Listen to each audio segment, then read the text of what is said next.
श्रीमहालक्ष्मीस्तोत्रम्।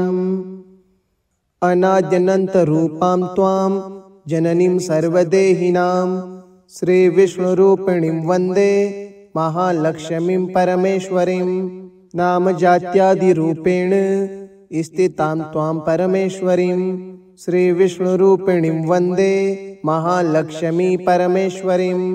व्यक्ताव्यक्तस्वरूपेण कृत्स्नं व्याप्य व्यवस्थितां श्रीविष्णुरूपिणीं वन्दे महालक्ष्मीं परमेश्वरीं। भक्तानन्दप्रदां पूर्णां पूर्णकामकरीं परां श्रीविष्णुरूपिणीं वन्दे महालक्ष्मीं परमेश्वरीं। अन्तर्याम्यात्मना विश्वमापूर्य हृदि संस्थितां श्रीविष्णुरूपिणीं वन्दे महालक्ष्मीं परमेश्वरीं। सर्पदैत्यविनाशार्थं लक्ष्मीरूपां व्यवस्थितां श्रीविष्णुरूपिणीं वन्दे महालक्ष्मीं परमेश्वरीं। भुक्तिं मुक्तिं च या दातुं संस्थितां करवीरके श्रीविष्णुरूपिणीं वन्दे महालक्ष्मीं परमेश्वरीं। सर्वाभयप्रदां देवीं सर्वसंशयनाशिनीं श्रीविष्णुरूपिणीं वन्दे महालक्ष्मीं परमेश्वरीं। अनाद्यनन्तरूपां त्वां जननीं सर्वदेहिनां श्रीविष्णुरूपिणीं वन्दे महालक्ष्मीं परमेश्वरीं। नामजात्यादिरूपेण स्थितां त्वां परमेश्वरीं श्रीविष्णुरूपिणीं वन्दे महालक्ष्मी परमेश्वरीं। व्यक्ताव्यक्तस्वरूपेण कृत्स्नं व्याप्य व्यवस्थितां श्रीविष्णुरूपिणीं वन्दे महालक्ष्मीं परमेश्वरीं। भक्तानन्दप्रदां पूर्णां पूर्णकामकरीं परां श्रीविष्णुरूपिणीं वन्दे महालक्ष्मीं परमेश्वरीं। अन्तर्याम्यात्मना विश्वमापूर्य हृदि संस्थितां श्रीविष्णुरूपिणीं वन्दे महालक्ष्मीं परमेश्वरीं। सर्पदैत्यविनाशार्थं लक्ष्मीरूपां व्यवस्थितां श्रीविष्णुरूपिणीं वन्दे महालक्ष्मीं परमेश्वरीं। भुक्तिं मुक्तिं च या दातुं संस्थितां करवीरके श्रीविष्णुरूपिणीं वन्दे महालक्ष्मीं परमेश्वरीं। सर्वाभयप्रदां देवीं सर्वसंशयनाशिनीं श्रीविष्णुरूपिणीं वन्दे महालक्ष्मीं परमेश्वरीं। अनाद्यनन्तरूपां त्वां जननीं सर्वदेहिनां श्रीविष्णुरूपिणीं वन्दे महालक्ष्मीं परमेश्वरीं। नामजात्यादिरूपेण स्थितां त्वां परमेश्वरीं श्रीविष्णुरूपिणीं वन्दे महालक्ष्मी परमेश्वरीं। व्यक्ताव्यक्तस्वरूपेण कृत्स्नं व्याप्य व्यवस्थितां श्रीविष्णुरूपिणीं वन्दे महालक्ष्मीं परमेश्वरीं। भक्तानन्दप्रदां पूर्णां पूर्णकामकरीं परां श्रीविष्णुरूपिणीं वन्दे महालक्ष्मीं परमेश्वरीं। अन्तर्याम्यात्मना विश्वमापूर्य हृदि संस्थितां श्रीविष्णुरूपिणीं वन्दे महालक्ष्मीं परमेश्वरीं। सर्पदैत्यविनाशार्थं लक्ष्मीरूपां व्यवस्थितां श्रीविष्णुरूपिणीं वन्दे महालक्ष्मीं परमेश्वरीं। भुक्तिं मुक्तिं च या दातुं संस्थितां करवीरके श्रीविष्णुरूपिणीं वन्दे महालक्ष्मीं परमेश्वरीं। सर्वाभयप्रदां देवीं सर्वसंशयनाशिनीं श्रीविष्णुरूपिणीं वन्दे महालक्ष्मीं परमेश्वरीं। अनाद्यनन्तरूपां त्वां जननीं सर्वदेहिनां श्रीविष्णुरूपिणीं वन्दे महालक्ष्मीं परमेश्वरीं। नामजात्यादिरूपेण स्थितां त्वां परमेश्वरीं श्रीविष्णुरूपिणीं वन्दे महालक्ष्मी परमेश्वरीं।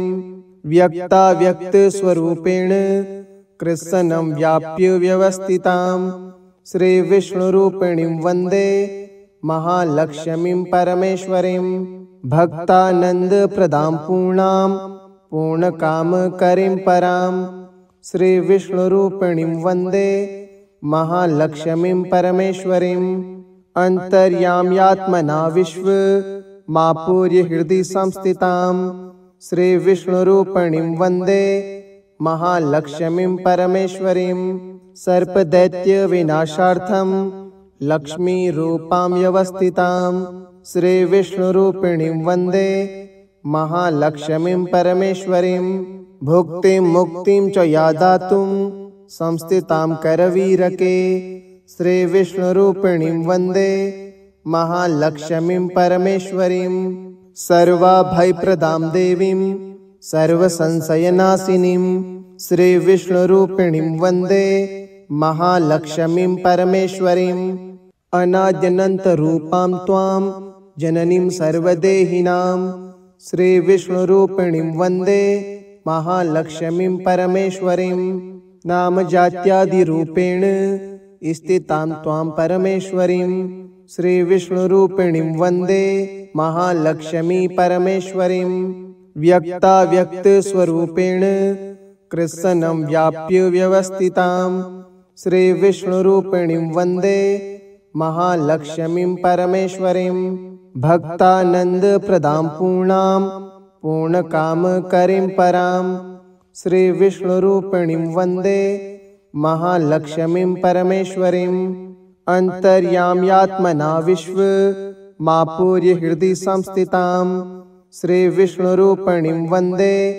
महालक्ष्मीं परमेश्वरीं सर्पदैत्यविनाशार्थं लक्ष्मीरूपां व्यवस्थितां श्रीविष्णुरूपिणीं वन्दे महालक्ष्मीं परमेश्वरीं भुक्तिं मुक्तिं च या दातुं संस्थितां करवीरके श्रीविष्णुरूपिणीं वन्दे महालक्ष्मीं परमेश्वरीं सर्वाभयप्रदां देवीं सर्वसंशयनाशिनीं श्रीविष्णुरूपिणीं वन्दे महालक्ष्मीं परमेश्वरीं अनाद्यनन्तरूपां त्वां जननीं सर्वदेहिनां श्रीविष्णुरूपिणीं वन्दे महालक्ष्मीं परमेश्वरीं नामजात्यादिरूपेण स्थितां त्वां परमेश्वरीं श्रीविष्णुरूपिणीं वन्दे महालक्ष्मी परमेश्वरीं व्यक्ताव्यक्तस्वरूपेण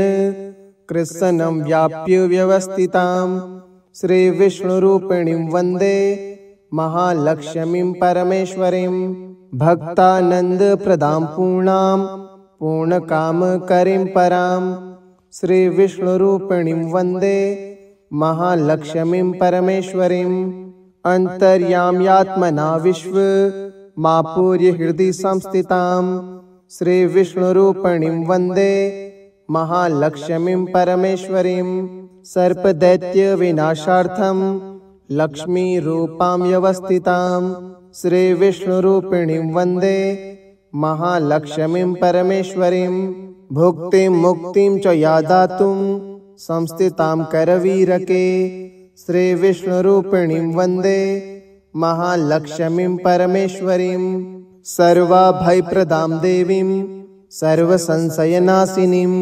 श्रीविष्णुरूपिणीं वन्दे महालक्ष्मीं परमेश्वरीं अनाद्यनन्तरूपां त्वां जननीं सर्वदेहिनां श्रीविष्णुरूपिणीं वन्दे महालक्ष्मीं परमेश्वरीं नामजात्यादिरूपेण स्थितां त्वां परमेश्वरीं श्रीविष्णुरूपिणीं वन्दे महालक्ष्मी परमेश्वरीं व्यक्ताव्यक्तस्वरूपेण कृत्स्नं व्याप्य व्यवस्थितां श्रीविष्णुरूपिणीं वन्दे महालक्ष्मीं परमेश्वरीं भक्तानन्दप्रदां पूर्णां पूर्णकामकरीं परां श्रीविष्णुरूपिणीं वन्दे महालक्ष्मीं परमेश्वरीं अन्तर्याम्यात्मना विश्वमापूर्य हृदि संस्थितां श्रीविष्णुरूपिणीं वन्दे महालक्ष्मीं परमेश्वरीं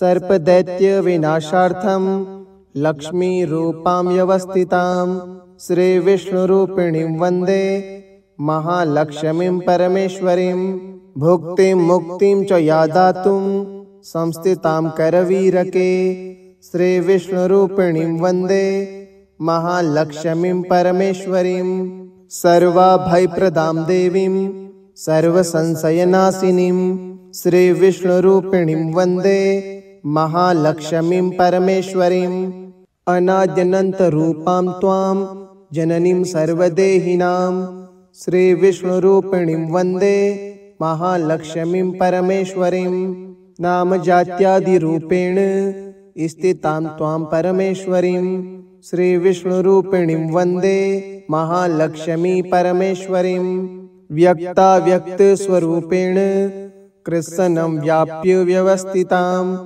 श्रीविष्णुरूपिणीं वन्दे महालक्ष्मीं परमेश्वरीं भक्तानन्दप्रदां पूर्णां पूर्णकामकरीं परां श्रीविष्णुरूपिणीं वन्दे महालक्ष्मीं परमेश्वरीं अन्तर्याम्यात्मना विश्वमापूर्य हृदि संस्थितां श्रीविष्णुरूपिणीं वन्दे महालक्ष्मीं परमेश्वरीं सर्पदैत्यविनाशार्थं लक्ष्मीरूपां व्यवस्थितां श्रीविष्णुरूपिणीं वन्दे महालक्ष्मीं परमेश्वरीं भुक्तिं मुक्तिं च या दातुं संस्थितां करवीरके श्रीविष्णुरूपिणीं वन्दे महालक्ष्मीं परमेश्वरीं सर्वाभयप्रदां देवीं सर्वसंशयनाशिनीं श्रीविष्णुरूपिणीं वन्दे महालक्ष्मीं परमेश्वरीं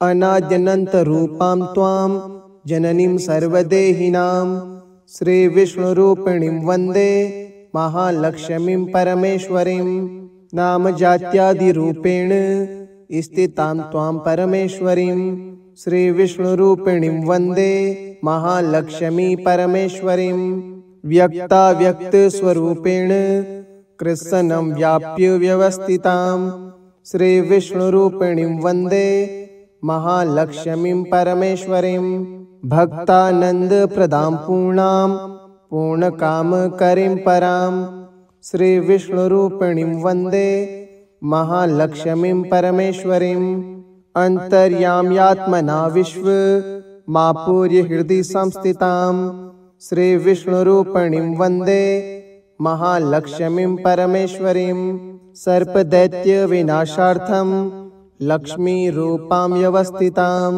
श्रीविष्णुरूपिणीं वन्दे महालक्ष्मीं परमेश्वरीं भुक्तिं मुक्तिं च या दातुं संस्थितां करवीरके श्रीविष्णुरूपिणीं वन्दे महालक्ष्मीं परमेश्वरीं सर्वाभयप्रदां देवीं सर्वसंशयनाशिनीं श्रीविष्णुरूपिणीं वन्दे महालक्ष्मीं परमेश्वरीं अनाद्यनन्तरूपां त्वां जननीं सर्वदेहिनां श्रीविष्णुरूपिणीं वन्दे महालक्ष्मीं परमेश्वरीं नामजात्यादिरूपेण स्थितां त्वां परमेश्वरीं श्रीविष्णुरूपिणीं वन्दे महालक्ष्मी परमेश्वरीं व्यक्ताव्यक्तस्वरूपेण कृत्स्नं व्याप्य व्यवस्थितां श्रीविष्णुरूपिणीं वन्दे महालक्ष्मीं परमेश्वरीं